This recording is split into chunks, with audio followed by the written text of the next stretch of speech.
Christian Parenting. Do you want to look back on this summer and feel good about how you and your homeschool children spent your time? Now, I'm not saying there isn't room for rest, refreshment, and even a lot of fun. But what about all the time in between? Maybe it's the days that you are just home, or maybe it's the free time your kids will have in between activities. No matter if you like a jam-packed summer or prefer one more relaxed, there is just something about coming alongside our kids and showing them how to be productive and helpful. This habit will serve them well for many years to come as they look at their time as a great gift and desire to spend it well. Whether you have a 5-year-old, a 12-year-old, or even a 16-year-old, I'm excited about how this episode today will inspire your summer.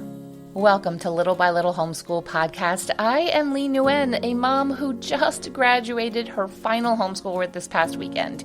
We had a wonderful celebration, an at-home little ceremony and a cookout where friends and family just came and went, and we filled them up with good food, and it was just such a blessing and a good time with everybody. If you didn't listen to the episode from, I believe it was middle or end of May, where I talked about how we do our homeschool graduations, I would encourage you to do so. It was actually helpful for me to go back and listen to that and review it because it's been a couple of years since we've done a graduation party, and I needed to freshen up and say, what did I do before? Because I definitely wanted to recreate that, but with a little bit of a spin and adding in his personalities and just the way we decorated. It was really good. So I want to encourage you to listen to that episode if you have a graduate this year, next year, or in years to come.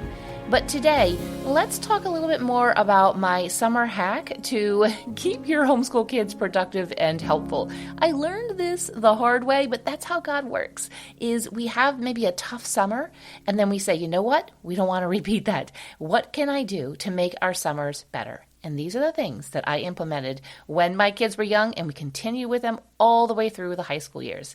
Enjoy today's episode.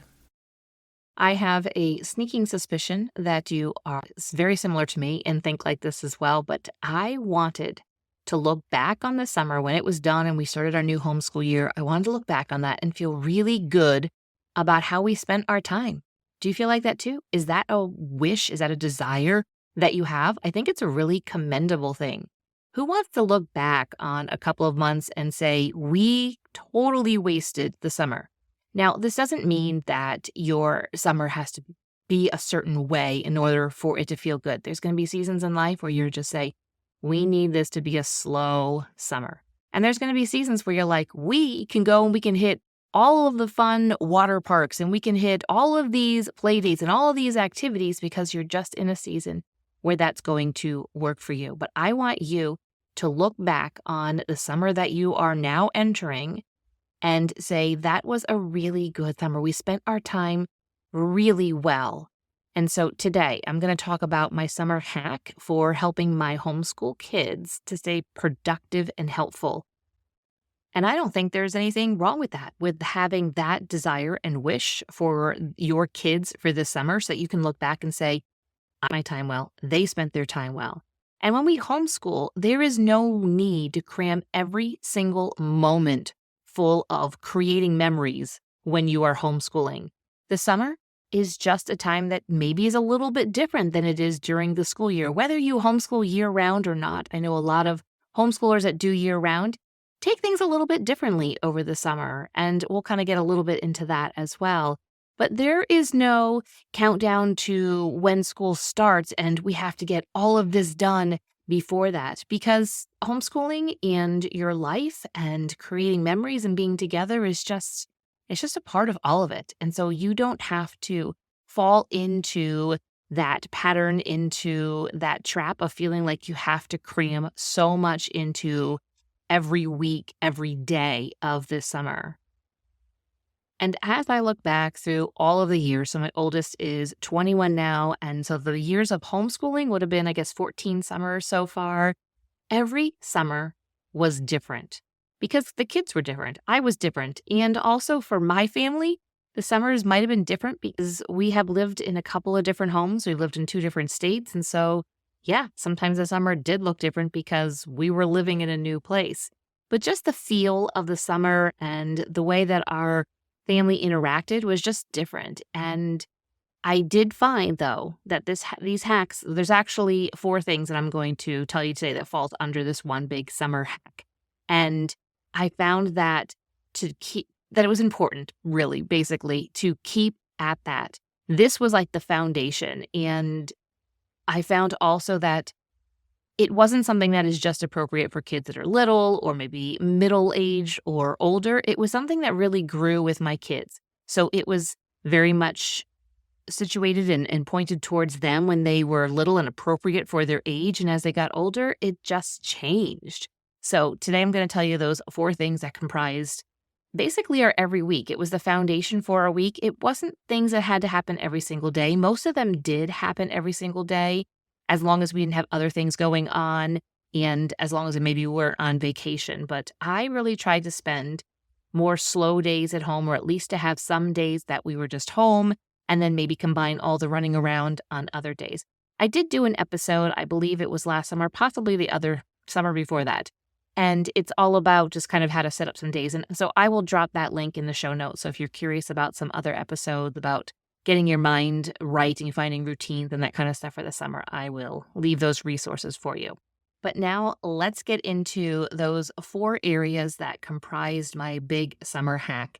And this wasn't something that I put together in the very first summer. So you get to benefit from all 4 of these because it was a couple years in the making as I really leaned into how a homeschool family could enjoy the summer and just even being a homeschool family and having all of that time together as opposed to just a couple of months in the summer and trying to make the most of every single day.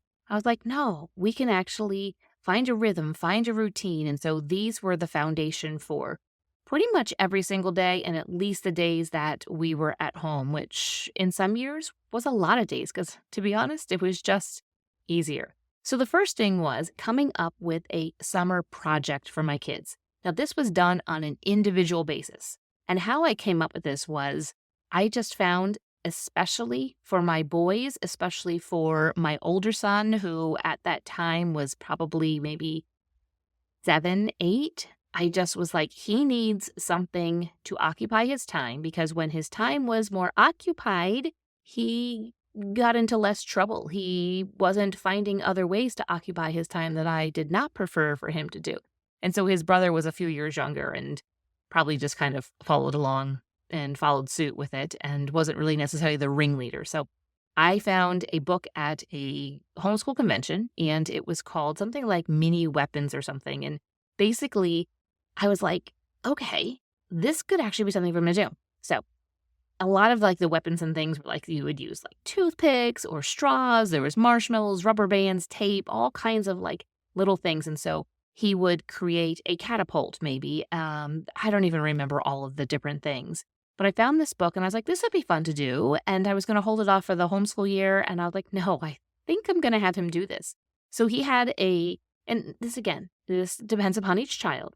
But I knew for him, I could give him a minimum saying that you have to complete 2 weapons every week. And he would get that done. And I also found it was good for him to learn how to manage his time. And this doesn't mean that I said when he was 7 or 8, I need you to have 2 weapons, 2 of these made every single week. And he had it done. It took a lot of me saying, so what part of it you are working on today? So you really have to know your child. And so if it's something like that, you might have to say, okay, I want you to do this part today, or I want you to do this one today, or you're going to have an hour to work on this. So this is the basis for how this all started.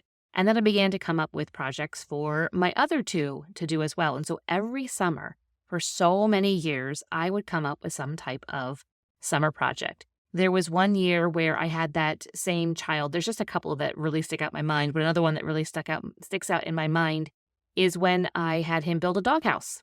That was his summer project. And we were doing this pretty much on a budget. I don't think we purchased anything. Basically, it was take a look at all the scrap wood that Dad has. And I think the shingles were literally shingles that were from our house. Just, how there's always extra from when they do the roof. And he just kind of took a look at it and I made him design it out and measure it out and create it. And the funny thing is this doghouse, because it was solid wood, was so heavy. And so then he recruited his sister and she painted it and she created like a crest for the dog and painted that on there. So it kind of just became a thing. And I just found with these summer projects, it was a good way for me to stretch my kids. There was one summer that I allowed my daughter she was be in charge completely of all of our flower gardens. And I took her to go shopping for seeds or for plants, whatever she needed. And she was in charge of designing that and figuring out when to plant things and then maybe doing some transplanting and watering and taking care of all that. And so it was something that she was interested in. And I just gave her the space and the freedom to do that and to make some mistakes and to mess up. And that's really how you learn. So I found that it was a great way to stretch them a little bit. And I also found that finding something that they maybe didn't even know existed, and it would depend on how much they're aware of that's on the internet or something.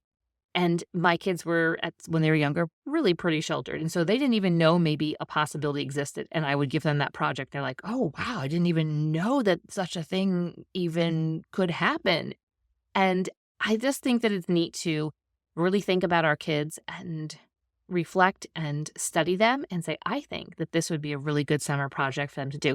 So something that's going to stretch them, something that they might not necessarily know about, but something that you know is going to be good for them.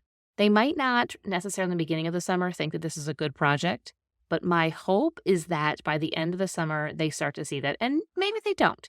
It could be years down the road. To be honest, that doghouse building, there was a lot of complaining and grumbling, but now he looks back and he was like, that's actually pretty cool. So there is some light at the end of the tunnel, we'll say, for that. The second part of my summer hack was to have chore charts. And I know that there can be different opinions on things like chore charts, but here's me telling you why these saved my life. I was so tired of having to tell my kids over and over again, every single day, did you make your bed? Every single day, did you brush your teeth? Now, this isn't rocket science. These aren't big chores that they have to do. It's just basic things. And so I was so tired of having to repeat myself every day to 3 different people multiple times. And so a chore chart was just a way of me communicating to them. And I told them, this is as good as my word. Now, if you are thinking, I don't really know how to lay out chores for them, I don't know what chores to have them do, the Tidy Home is going to be a great resource for you to get this all in order. And the summer is a really good time. You can get all that information at littlebylittlehomeschool.com/tidyhome. And the link is also in the show notes. And you can set all of your chores and all of your cleaning up. And I go specifically into how to create a chore system for your kids and what that can look like. And I talk a bit more in that all about my favorite chore system, my favorite chore chart, we'll say. But chore charts really can save you with just the regular, mundane, everyday things that need to happen. And you could say, these chores need to be done before breakfast, or these chores need to be done as soon as breakfast is done, before you have any time to play, or before we go to the pool, or before we go outside, whatever your day is set up as. But having some accountability for them, and 100%, they have to be doing some chores. Every single child can be doing something. Even the toddlers can be helping out. Now, maybe they don't have a chore chart, but they can very easily be with you and be maybe straightening up the living room or cleaning up the playroom or outside putting away the hose with you, all the things that they want to join in with you and do. And chores aren't a negative thing. I think that they can get a bad rap overall in culture and society, but hey, look, somebody's got to do these chores, and it really should not be you as the homeschool mom. You should not be the one who's doing all of this. So having chore charts, having some lists, having some way of communicating to your kids what is expected of them. And these chore charts are basically just the bare minimum. And I would tell my kids, you also need to be available. And I'm not going to pull you away from playing all the time. And I will talk to you and say, hey, today we are going to be cleaning out the garage. So I am going to ask you for some help and for you to come and help me. It's going to take maybe about an hour for you to help me out. And maybe they're just running things back and forth, letting them know beforehand instead of suddenly they're in the middle of playing and you tear them away from that to clean up the garage. That doesn't always go very well. So there could be extra stuff on top of that, but any type of chore system has to be the basics that happen every single day, like 7 days a week. The third thing that I really did every single summer that was so good was to encourage their hobbies. And that's giving them time. That's not filling up every single moment of every single day, saying Monday we're going here and Tuesday we're going here, Wednesday and Thursday and Friday, and then the next week it's the same places or different places and every single day is filled up. But give them time to work on their hobbies, no matter what that hobby is. Maybe it is making friendship bracelets. I feel like those are back in, or they've come kind of back in. I remember making those back when I was younger. I loved it. It was like the one thing that I was good at. I was not good at sports at all. And so didn't feel like I could contribute much to my friends. But friendship bracelets, no, I could make them a lot. But whether it's making friendship bracelets or it is designing a computer program or it is creating an obstacle course in the backyard for the dog or it is some type of artistic pursuit of drawing or watercolor or something in music or becoming better at a sport. Maybe they're really honing in on their soccer skills in the backyard. Whatever their hobbies are, encourage them. Provide time, provide resources that are within your budget and within your time budget as well for them just to spend time on their hobbies. This might be a hobby that they have been carrying over for a few years and it's growing and it's getting bigger. So say, for example, the gardening. Maybe the summer project is to work on the garden one summer and you find that this child really, really enjoys growing flowers or growing vegetables or taking care of the yard. And that's not necessarily a summer project anymore. So you come up with a different summer project and encourage them to continue their hobbies and getting out there and building their knowledge and their love of horticulture. But whatever their hobbies are, encourage them in that and provide time and resources because you never know where it's going to go. But sometimes that hobby just kind of fizzles out because kids figure out that they are just done with it. Like, I've learned as much as I want to learn. I'm going to move on to the next thing. So don't get upset if you provide time for a hobby and then halfway through the summer, they're like, I'm done learning how to jump rope. I feel like I'm pretty good at it. Now I want to do this. And so provide then opportunities for them to work on that hobby. The very last thing I want to mention here with my summer hacks of providing a foundation and a routine and some consistency and continuity to the days of the summer for my kids was I required them every single day to do some reading. Now, this could depend upon the levels that your kids are at. Maybe they're really young and you just say, well, I'd like you to spend 10 minutes just looking at picture books. And you'll find that they'll kind of start reading them. We'll say, quote unquote, reading them because they remember the story. But just letting them have time to read. There might be some kids who are not very enthusiastic about reading, and their reading might consist of some graphic novels. That's okay. They're reading. So encouraging them to read every day and giving them time to read every day. There are some kids where their hobbies maybe is reading, and they're going to be like, all right, good, and I can read every single day, and they will spend hours upon hours with their nose in a book, and that's okay too. But letting them have some time to read. If you have a child that is not really big into reading, then you decide how long is that? Is that 15 minutes? Is it 30 minutes? Or maybe 30 minutes straight would be too long. And so you say 2 15-minute sessions, or you might give them an option. Say, I want you to read for a total of 30 minutes today.